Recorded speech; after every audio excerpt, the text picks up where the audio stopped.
The lover I'd been with for 15 years, eyes red, was choking me fiercely. But the one being choked was laughing, and the one doing the choking was crying. When our daughter was critically ill in the hospital, he was with another girl. I gave him time to regret, but I didn't give him the chance to. This was my cruelest revenge on him. Our daughter, Coco, was sick. I held her in my arms as we waited in line at the hospital's lobby, and Coco kept crying nonstop. Her cries disturbed the people around us, and they cast annoyed glances at us. With tears in my eyes, I called Horace repeatedly, but no one answered. I'm not sure how many times I tried, but eventually, he picked up. I couldn't hold back my emotions and broke down in tears, saying, "Coco is sick again." Horace's gentle voice came from the other end of the line, "Erica, don't cry. Where's the nanny?" "The nanny is registering." "Horace, please come quickly." Okay, don't worry. I'll be right there." He came quickly, arriving in just over half an hour. As we waited for Coco to come out of the emergency room, he kept holding me, comforting me. But I caught a faint scent of perfume on him. He had also changed his jacket. Horace and I have been in love for 15 years, married for 5. We met when we were young. Back then, he was a rebellious troublemaker, smoking, drinking, and fighting. Later, when we fell in love, he worked so hard in the last 2 months before the college entrance exams, staying up late and pushing himself just to barely get into the same university as me. To our classmates, we were the perfect couple. After graduation, he lived on plain buns and water for years just to fulfill my father's requirements, before marrying me. Eventually, we got married, and I thought we would always be happy together. That dream lasted for several years, but now it's shattered. Our daughter, Coco, was born prematurely and has been frail and sickly since birth. I developed postpartum depression because of it. Although he's still kind to me, I can clearly feel that he's spending less time at home. That night, after we got home, he told me to rest while he took care of Coco. His phone was lying on the table. I've always hated people who invade others' privacy, and he has always trusted me. But this time I decided not to respect his privacy. I easily unlocked his phone using my birthday. The first thing I saw was a message, "Horace, I had a great time today. See you tomorrow." The profile picture was a young girl. A wave of nausea hit me, and I rushed to the bathroom to throw up. Horace heard me and came to find me, patting my back and asking what was wrong. I brushed his hand away subtly, smiling, "Nothing." This was the earliest he had come home in a while. Usually, he wouldn't return until around 10 o'clock, always saying he had taken on a research project. When I lay in bed after washing up, Horace hugged me from behind, his warm breath on the back of my neck. He called my name, Erica. We hadn't had any intimacy in a long time. My emotions had been unstable, and he hadn't seemed interested. I had no idea what had gotten into him tonight. His kisses were urgent, with a hint of panic. He asked me, "You'll always be by my side, right?" I didn't want to answer him. The more insistent he became, the more painful it felt, and I suddenly pushed him away. "Get off. Get away from me." He was startled by my red-rimmed eyes. Okay, I won't touch you. Don't hurt yourself." After we lay back down, he hesitated for a long time before wrapping his arm around my waist. "Erica, it feels like things between us aren't the same as before." I pretended to be asleep, and he didn't say anything else. In the darkness, I stared wide-eyed, tears sliding from one eye to the other, finally falling onto the pillow. I didn't know how our once deep love had come to this. All I knew was that I was losing Horace. I've always been strong, and I only cry in the dead of night. The next day, I acted as if nothing had happened, even helping Horace with his tie as he left for work. He hugged me in surprise. "Erica, you seem to be in a good mood today?" I smiled and nodded. "Go to work." At noon, I had the nanny pack a lunch for me, and I drove to Horace's university. He's a professor, and when I got to his office, he had just finished class. I stood by the window, watching as he walked over with a girl by his side. She seemed familiar, but I couldn't remember where I'd seen her before. I opened the door, and Horace visibly froze when he saw me. He quickly took 2 steps ahead, distancing himself from the girl behind him. Erica, why are you here? I brought you lunch. I haven't been here since Coco was born. The girl politely said, "Hello, Professor Erica. I'll leave you two alone." Horace looked flustered. "Erica, that's my student." I nodded. "I know. Go ahead and eat. I made it myself." When I left, I told him not to walk me out. I wandered through the tree-lined paths on campus until I found a bench to sit on. A while later, that girl came to find me, just as I expected. She smiled sweetly. "Hi, my name is Hetty. Could I get your contact information? I feel like we really clicked." "Don't tell Professor Erica, though, he's so strict." "Hetty, so that's her." I agreed, of course. I didn't tell her my name.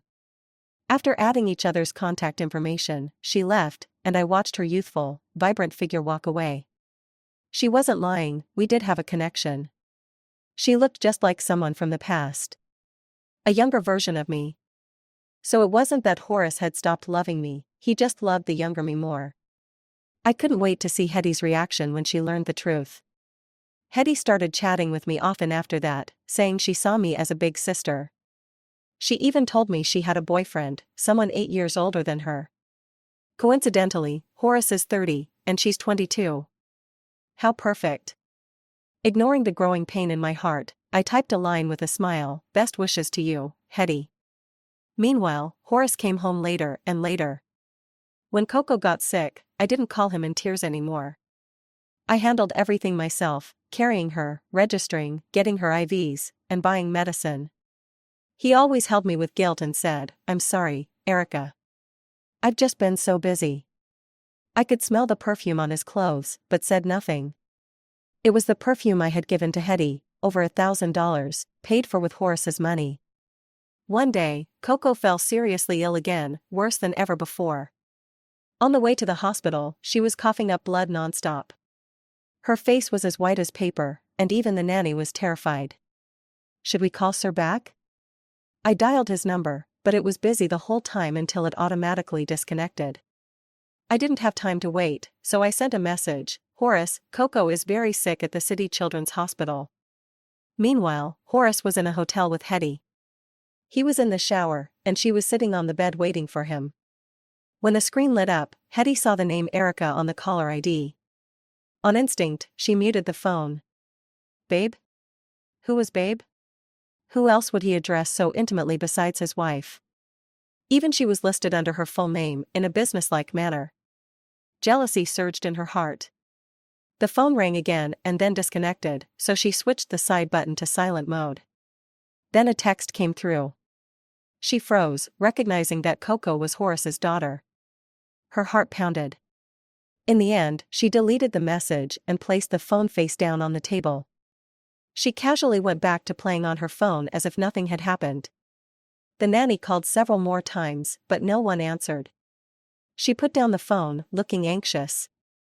I shook my head weakly. "He's too busy. Even if he came back, it'd be too late. I can handle this alone." But this time wasn't like all the other false alarms. As I ran toward the ER with Coco in my arms, she was eerily quiet, but the blood on her lips kept increasing. I finally couldn't hold it in anymore. I cried out to Coco, "Baby, hang in there, please don't scare Mommy. Daddy said he'd have dinner with us tonight. You have to wait for him, okay?"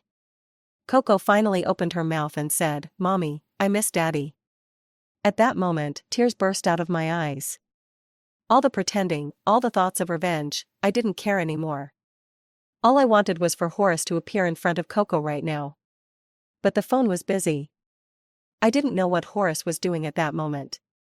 I had already drifted so far from his life.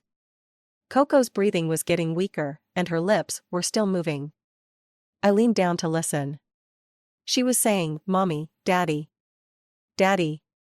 Mommy, Daddy. Daddy." One mommy, two daddies, until her voice grew fainter and fainter, and then it stopped altogether. Faster. I needed to run faster. Coco could still be saved. Tears blurred my vision, and I tripped hard, crashing to the ground. Pain shot through my arm as it scraped the pavement, searing into my mind. I just held Coco tightly in my arms, terrified of hurting her in the fall. The nanny rushed over to help me up, trying to take Coco from me. But when she saw Coco, she froze. Erica, Coco, she. At that moment, the doctor came rushing in with a stretcher. I hurried to lift Coco up and handed her over. The doctor took one look at her, his face instantly darkened, and after checking her heart, he shook his head at me. Later, his mouth was moving, explaining something, but I couldn't hear any of it. The nurse behind him prepared to take Coco from me, but I suddenly pulled her back into my arms, holding her tightly. Coco, open your eyes. Look at mommy. Daddy's here now. Don't you want to see him? But from beginning to end, Coco didn't respond. Holding her cold, small body, I finally broke down into sobs. The doctor and nurse tried to pull me away, offering their condolences, but I just sat on the floor with Coco in my arms, refusing to move. My own crying was so loud and piercing that even I could hear how sharp and awful my voice sounded. I had never known I could scream like this. When I woke up again, Horace was sitting by the bed. Seeing me awake, he looked at me, exhausted, and asked, Coco was so sick this time, why didn't you call me? I heard myself say, weren't you busy? Look at your phone. See how many missed calls there are. Horace froze. He had rushed over as soon as the hospital called, never checking his phone, but now he realized he hadn't gotten any calls at all. Suddenly, something dawned on him and his expression darkened. I gave him a bitter smile. He thought I knew something. In a panic, he tried to hold me. Emotions surged up violently. I pushed him away and screamed at him, losing control. Startled, he grabbed me again. Erica, are you feeling sick again? Where's your medicine? He quickly let go and frantically started rummaging through the drawers, trying to find the medication that could calm me down. I looked deranged, but the words I wanted to scream at him were stuck in my throat. No, I couldn't say them yet. Just a little longer. I needed to make him pay more.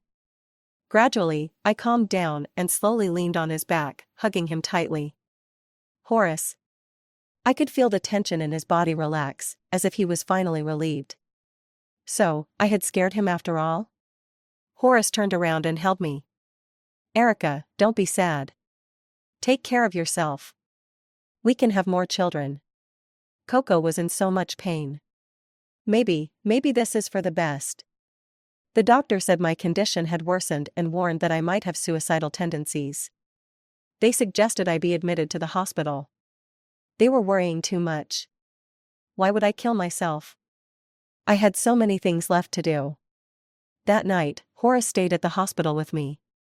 When he fell asleep, I picked up the phone he had left on the nightstand. The moonlight outside the window cast a glow on Horace's handsome face, but to me, he looked like a stranger. Familiar with his phone, I opened it and went through his messages, but I didn't find the message I had sent him. I paused. Deleted? Who deleted it? Then, another message popped up. Suite 607, Shinue Hotel. The profile picture was one I recognized all too well. Everything suddenly made sense. I quietly put the phone back and lay down. Looking at Horace's face, I found it hard to breathe, so I turned my back to him. Just wait. I would make them pay. A few days later, Coco was buried. At that moment, it felt like I entered some kind of trance. The gut-wrenching grief of the past few days disappeared. Maybe I had buried it deep in my heart. I was going to use everything I had to build him a cage, one he could never escape from. The next day, I logged onto a forum and searched for a hacker. After a day of searching, I finally found one. I want the security footage from Suite 607 of Shinue Hotel. He told me there was only footage from the hallway. I hesitated, then agreed. Once the task was settled, I transferred him 50,000 yuan, using Horace's money, of course. The next day, I received the footage. He was reliable, providing me with 24 hours of hallway surveillance. I found the projector I had bought back when we were dating. Once everything was set up, I sat on the bed. I started watching from the time Horace got off work, keeping my eyes glued to that door. Sure enough, Horace appeared on the footage and walked into Suite 607. A pale-skinned girl flashed past the screen. The door closed, and I couldn't see anything anymore. But I kept watching, staring at that closed door. I counted down in my head, like counting down to my own death sentence. When I was taking Coco to the hospital, I called Horace countless times and sent him a message. The door remained shut. Silently, I watched it for what felt like an eternity. I couldn't tell if my legs had gone numb or if my blood had stopped flowing. After over an hour, the door finally opened, and Horace rushed out. His clothes were a little disheveled, and he left the frame with a grim expression. That must have been when he got the call from the hospital. Half an hour later, a girl walked out of the room too. Even though the footage was blurry, I could tell it was Hetty. I quietly put the projector away, storing the footage for future use. I would definitely need it later. But for now, I needed to hide myself away. As Horace wished, I started becoming more cheerful. Everyone thought my depression had improved, even Horace believed it. He came home more often, and things between us slowly returned to the way they used to be. But I knew the truth. Coco was gone, and so was my last shred of hope. My heart was rotting, emitting a stench that only I could smell. There was no going back for me and Horace. That first love, the hand-in-hand partnership, the passionate romance, raising a child together, all of it had disappeared. Recently, Hetty has been telling me that her boyfriend's been growing cold toward her. She asked me if all men eventually lose interest. The pain twisted in my heart, but I comforted her, of course not. He's just busy. You have to trust him a little. Every time, she'd smile happily and say, "Erica, I adore you. You always know exactly what to say to make me feel better." Then, I'd show her glimpses of my life with Horace, and her smile would fade. Her face would twist a little. "Erica, stop showing off your happy life in front of me." I'd smile slightly. "I'm not. This is just my normal life." Her face would twist even more, but she'd still force herself to hold it in. We were becoming better friends, and I couldn't help but wonder, how did she do it?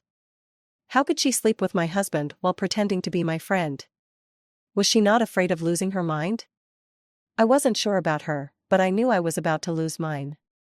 During the day, I acted like nothing was wrong, but at night, I never closed the curtains. After Horace fell asleep, I'd stare out the window. We lived on the 16th floor. If I jumped from here, all this absurd drama would end. But soon, I dismissed the idea. It's too high. I'd be shattered beyond recognition, and that would be too ugly. If Horace saw me like that, he might just turn around and marry Hetty. Then my death would have been in vain. I'd probably be so angry I'd come back to life. No, that wouldn't do.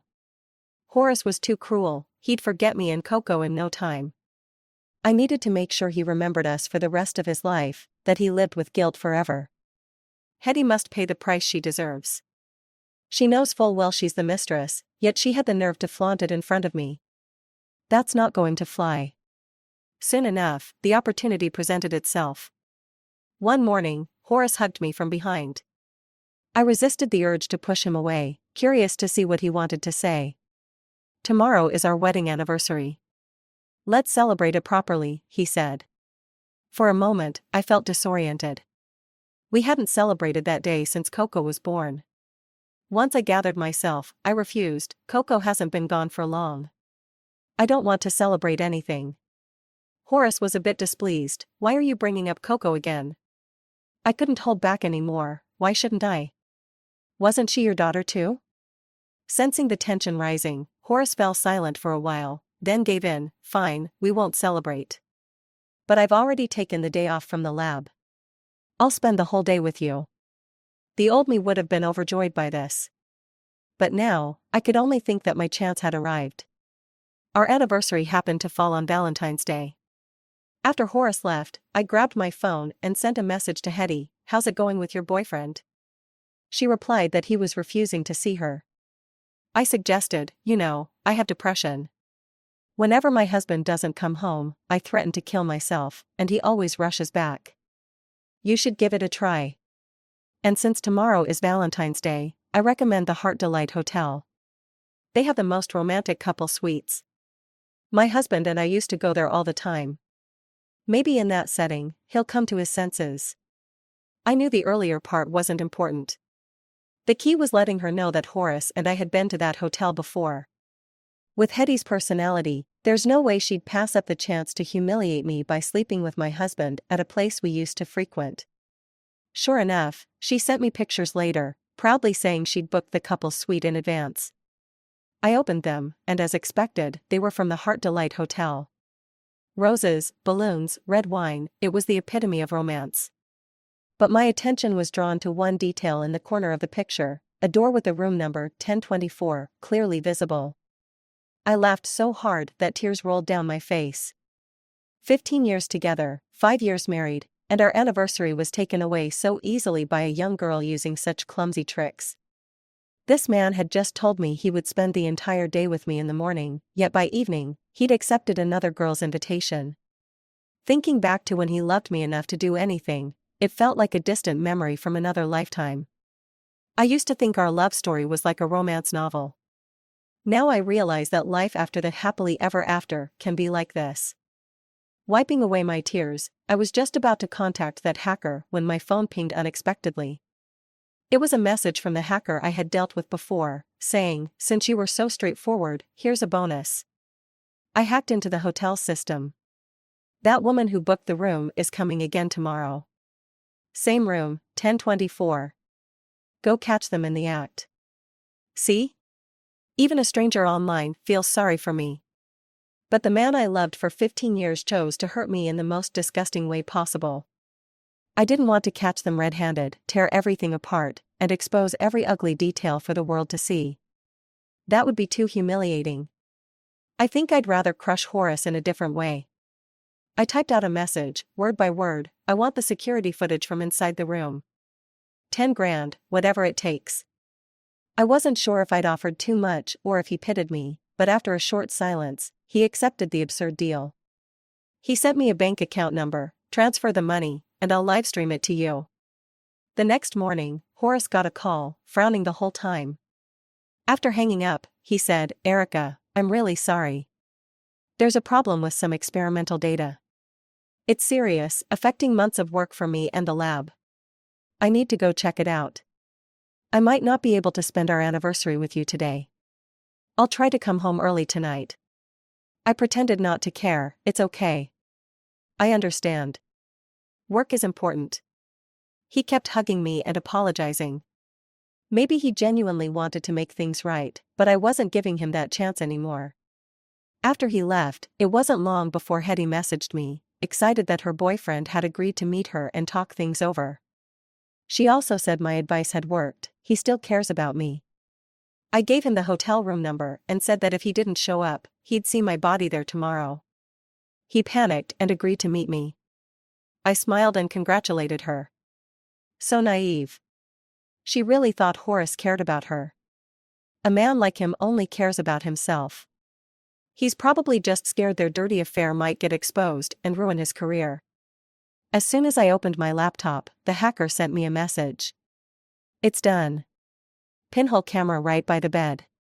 High definition. If this gets out, those two will be ruined." I couldn't help but smile.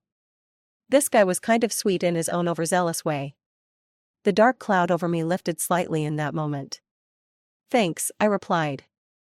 Then, under his remote control, the camera linked to my laptop. After a brief blackout, the feed appeared. It was the same suite from Hetty's photos. Through the frosted glass in the bathroom, I could see someone's silhouette. Moments later, Hetty emerged, fresh and beautiful, like a flower in the morning dew. But beneath that beauty lay a rotten soul, unworthy of her outward appearance. She sat on the bed, facing the camera, typing on her phone. From the happiness on her face, it was clear she was texting Horace. A little while later, I figured Horace must have reached the hotel by now. Sure enough, the door knocked the next second. Hetty rushed to open it like an excited bird and threw herself into Horace's arms. But Horace pushed her away immediately, his face dark. "What are you trying to pull? Do you think threatening suicide will make me stay with you?" I didn't expect Hetty to start crying. And it wasn't a pretty cry. "But I love you, Professor Horace. I love you. You can't leave me." I was stunned. Had she really fallen for him? I thought she just enjoyed flaunting it in front of me. Horace replied, "It doesn't matter, Hetty. I don't love you. I love my wife. Do you understand? Then why did you seek me out? If you love her, why did you come to me?" Perhaps realizing her outburst was too much, Hetty lowered her voice, "Professor Horace." Horace hesitated, and I started to worry. What if Hetty got angry and walked away? If they didn't sleep together, how could I get the most damning evidence and destroy Horace? But all I could do was wait, as Horace continued, "Do you know my wife's name?" "It's Erica." Hetty's face visibly paled. Horace seemed determined to end things once and for all. "You've seen her. Don't you think you look a lot like her?" At this, Hetty's face twisted in anger. How could she compare to me? I'm younger and prettier. If anyone looks like anyone, it's her who looks like me. Please, don't leave me. I really love you. I can't lose you. Horace pushed her away again. "You're the one who doesn't compare. When she was young, she was 1,000 times more beautiful than you. But maybe she got tired, or maybe she's just grown old. After she gave birth to our daughter, she had postpartum depression, and that's when I lost the desire to love her." As Horace spoke, his expression was distant, lost in thought. I felt sick. Was he reminiscing about our past? All of that was broken by him, and him alone. "Can you love her again now?" "Yes, she lost her daughter. She's very vulnerable, and she needs me right now. Besides, she's slowly getting better." Hetty let out a cold laugh. "Your love is really cheap, isn't it? Do you think she might find your love disgusting?" Horace's face changed. "What do you mean? Did you go see her?" Hetty's smile faded. "It doesn't mean anything. Spend the day with me, and I'll let this go.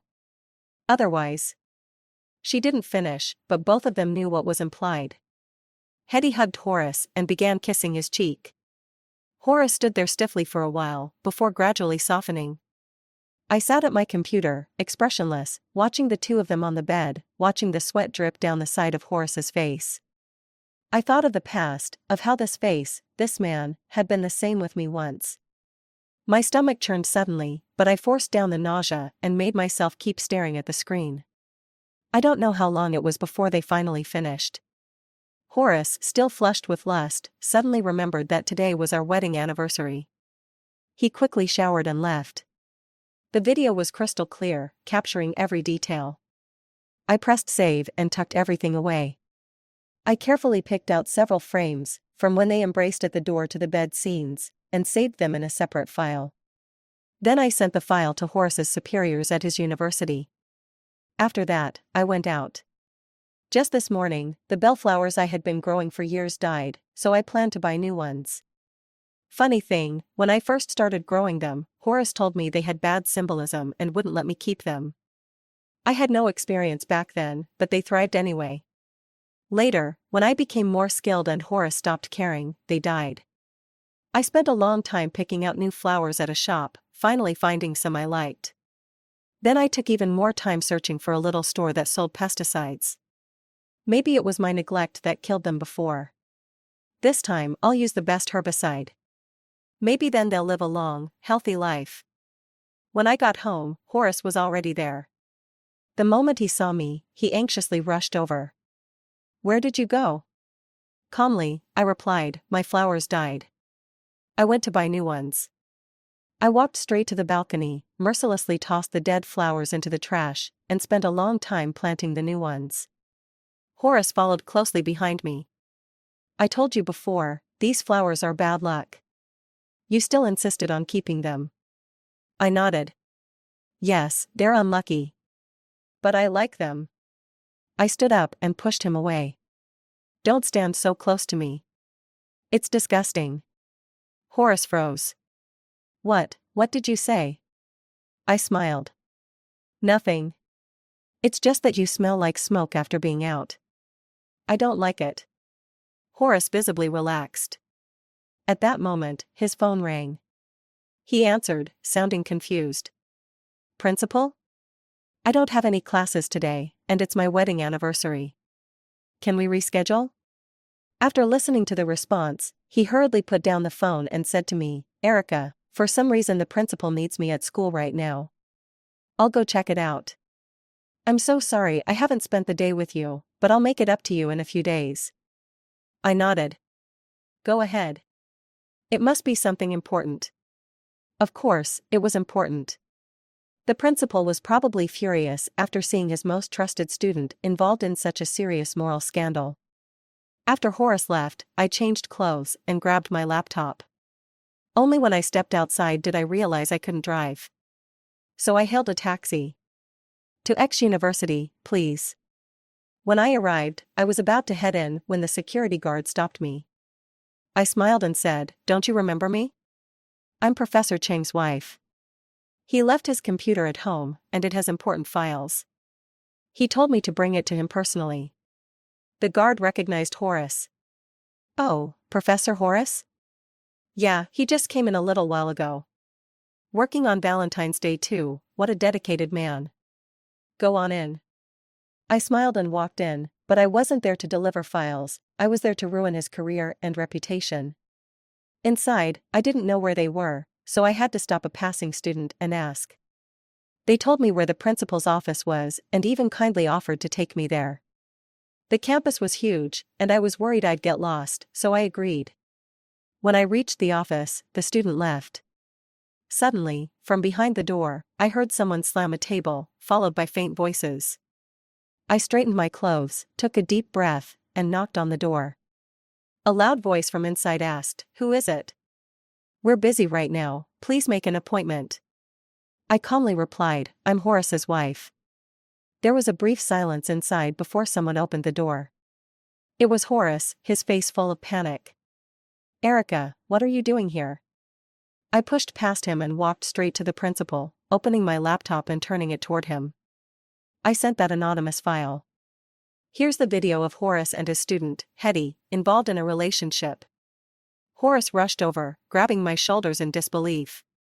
Erica, what are you talking about? I shrugged him off, pushing him toward the principal so they could both see the screen. See for yourselves.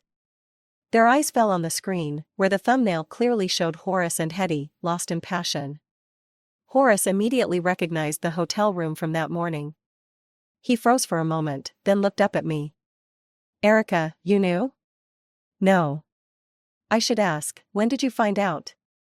Before Coco died. For that long, he murmured, gripping my shoulders tightly. Erica, I'm sorry. I've wronged you. She threatened to kill herself if I didn't stay with her. I went today to break up with her. Can you forgive me? Please, don't be mad. I looked at him, puzzled. He wasn't worried about his career, but was begging for my forgiveness instead. Had the shock made him lose his senses? Horace kept apologizing, even crying. Finally, the principal had had enough and shouted, That's enough. Stop embarrassing yourself. You've made your choices, now own up to them. He turned to me. This is a serious misconduct issue, and the university will take it seriously. Do you have any requests? Horace, still apologizing, seemed not to hear him. I didn't look at him as I spoke, enunciating every word clearly. By the end of today, I want Horace fired and Hetty expelled. If either of these conditions isn't met, the video will be posted online. You wouldn't want to ruin the school's reputation, would you? Without waiting for an answer, I pushed Horace aside and walked out. Horace tried to follow, but the principal's sharp command, Stop, rooted him to the spot. I walked faster and faster, the wind whistling in my ears, as if I was leaving everything behind. I don't even remember how I made it out of the campus or how I got home. I just remember the puzzled stares of the students and the way the taxi driver kept glancing at me through the rearview mirror. Back home, I sat on the couch, feeling like my soul had finally returned to my body. That's when I realized I was crying. The tears had been washed away by the wind and now dried my skin until it itched. I rushed to the bathroom and saw my reflection, my eyes were red, and my face was streaked with dried tears. I turned on the tap, splashing cold water on my face until I calmed down. I couldn't let Horace see me like this. I went to my vanity and carefully applied my makeup, restoring my face to normal. One last look, everything had to be dignified. I figured Horace would be home soon. I leisurely made dinner and set it on the table, taking care to keep it warm. I watered the plants with paraquat. The smell was harsh, but I endured it to finish the task. Then I brewed myself a cup of my favorite coffee. It helped mask the bitterness of the poison. Once everything was done, I sat quietly on the couch, playing on my phone as the sky darkened outside. I smiled with satisfaction when I saw that X University had issued a notice. A professor and a student had been dismissed, the official reason being embezzlement. X University was a prestigious institution, and the news spread quickly, generating hundreds of comments in just a few minutes. The online discussions were heated, with some people suggesting that the real reason wasn't so simple. Maybe the two had been involved in an inappropriate relationship. Many others agreed, and the story was sure to be talked about for a while. Dismissed, not expelled. Hetty's academic career was over, and Horace would never teach again or hold the respect of being a university professor. I happily went back to my place, just as a message came in on my phone. It was from Hetty, saying, "Erica, you're ruthless." I slowly typed back, "Right back at you." Then I was greeted by a red exclamation mark. I sighed. Young people are always so impatient. A little while later, I heard the sound of the fingerprint lock at the door. I picked up the cold coffee in front of me and took a sip. Bitter. I relaxed and leaned back against the couch, quietly feeling the liquid flow down my throat and settle in my stomach. The door opened, and Horace walked in, exhausted. He seemed much calmer and sat down next to me. "I'm sorry," he said. "Yeah, I accept." He seemed surprised by my response and stared blankly for a moment. "You used your career and Hetty's studies to make up for what you owe me." "I'm satisfied, so yeah, I accept." He turned to me, his gaze intense. "It's my fault. I deserve whatever punishment you want to give me. I just beg you to give me a chance to make things right." I interrupted him. "You've said so much. Did it ever cross your mind that before Coco left, she was still calling for her dad?" I pulled out my phone and showed him the message. "Did you know Hetty deleted this text? Did you know she kept Coco from seeing you one last time?" His face clouded for a second, and he fell silent. "I'm sorry," he said again. "I never really liked Coco. I always thought she was the reason you became like this. Those days were so hard for me. Ever since you got pregnant, your emotions were all over the place, and I didn't know how to balance it. I thought maybe things would get better after you gave birth, but they didn't. In fact, they got worse. You became more distant, and I couldn't figure out how to love you or Coco anymore." Tears welled up in my eyes. "Horace, is this why you cheated on me? Do you remember when you proposed? You said you'd love me forever. Do you know what I was thinking when I sat in front of my computer today, watching you and Hetty together?" Horace stayed silent, so I continued. "I was thinking, it wasn't me who changed, it was you. You became a stranger." From that moment, I knew the Horace I loved for 15 years was gone. "You don't love Coco, and you don't love me. That's fine. People change. But don't you have anything that goes beyond your feelings? Have you completely abandoned your responsibilities?" Horace kept apologizing. "I know this is all my fault. I'm just begging for a chance to make it right. I really do love you, Erica. We've loved each other for so many years." I was confused. Hetty reminded me of the younger you, and she even shares the same nickname. I lost my mind. I suddenly felt tired. What's the point of arguing about right and wrong anymore? I picked up my coffee and drained it. The glass clinked sharply against the table as I set it down. It was like a signal. My inside started to hurt, a burning sensation spreading from my mouth all the way to my stomach. Horace was still talking beside me, but I could barely hear him anymore. After a moment, he finally noticed something was wrong. "Erica, are you okay? You don't look well. Let me take you to the hospital." I weakly waved my hand, even that small movement drained me of all my strength. I felt so tired, and I couldn't hold back the blood in my mouth. It trickled out of the corner of my lips. Horace grabbed my head in shock, his lips moving but no words came out. I spoke first. He's never been much of a talker, and I knew that. I'm going to join Coco now. These past years of marriage with you have been exhausting. I can't hold on any longer. You want a chance to make things right? I can't give you that. But I can give you a chance to be a widower. You can date anyone you want and not worry about being set up. I watched him tear up, and it pleased me. I knew him too well. I never doubted that he loved me. But I don't love him anymore. Ever since Coco got sick, every day I've been alive has been so exhausting. Now that it's over, I feel a sense of relief. Poor Coco, though. She was so young, and never even got to know this world before she left. Then again, maybe that's a good thing. There's nothing great about this world. The blood kept flowing, and my thoughts grew more and more distant. Horace called an ambulance, then finally noticed the glass on the table. He picked it up and smelled it, his face changing instantly. The sharp, acrid scent was unmistakable. How could he not know what it was? All his pent-up fear came crashing down at once. Horace grabbed my shoulders. Do you hate me this much? If you hate me, why didn't you just torture me? Why hurt yourself? I couldn't respond anymore, and then suddenly, my neck was being gripped tightly. Horace, his eyes red, was choking me. Erica, I'm begging you, spit it out. Please don't do this. I won't ask for your forgiveness anymore, just stay alive, okay? Torture me every day, make me pay for the rest of my life, but just don't do this. I smiled weakly and, with the last of my strength, whispered, You wish. You want to drag this out with me for the rest of your life? I'm not giving you that chance. I want you to regret this for the rest of your life. Anyone who betrays true love should swallow 1,000 needles. Horace sobbed, holding me tight. I'll swallow them. I'll do anything. I won't bother you anymore. I promise I'll disappear from your life forever, just please don't do this, Erica. In a haze, I heard the sound of the ambulance sirens. In these final moments, my heart felt so calm. I secretly pinched the corner of his shirt, just like I did that night after school, when I sat on the back of his bike during our senior year.